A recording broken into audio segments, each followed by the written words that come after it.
advertise. Huwag lang ipakita yung pangalan. Dahil mainit ang panahon,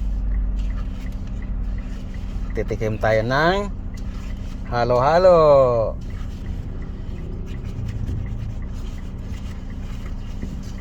Sino may gusto ng halo-halo? Ako.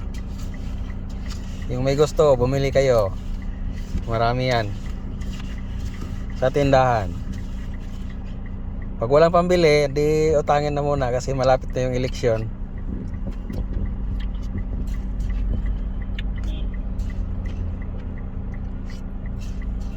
Di ba? Oh, no. Kain na tayo. Masarap siguro to. Halo-halo special para sa tag-init.